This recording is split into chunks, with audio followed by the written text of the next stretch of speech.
Kai mai karisma. Ranka ne. Barka dai mai gida. Ina wankin da na baka jiya. Ai tuni ranka ne na kawo kana bacci na ba hajiya nace ga sha hajiya ma ni in ce ko ta baka ma ai. Wankin jiya nake gaya maka.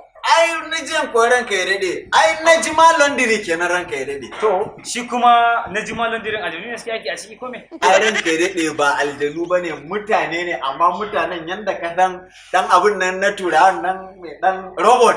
Yadda ka san robot aka kawo aka ajiye a Najma Laundry kana ba da kayanka ina irin dan juya nan da zaka yi barin jan da za a ce malam ga kayan ka wuce da shi kai ni dan karka ma ce ƙarya nake ma idan ka ce a yi ma wanki da guga da starch ranka ya dade a Najma Laundry idan ka zo tube kayan ranka ya dade ba sai ma wai ka sa a durowa ko ka rata ba ita da kanta zaka sa kawai ka ajiye ta tsira ta tsaya kayanta Ka tsaya malam wanda ƙarya da Allah shi kuma na ji ma laundry ana yake haka ai Najma Laundry ranka ya dade yana nan Najma Laundry yana shop number 1 multipurpose plaza Alimin Street off Gombole Road adjacent to Alhaji Adams Jumaat Mosque all GRA Maiduguri Borno State. Ga masu neman ƙarin bayani ko kuma masu buƙatar aikatau na gida wato home services suna iya kiran lambobi kamar haka.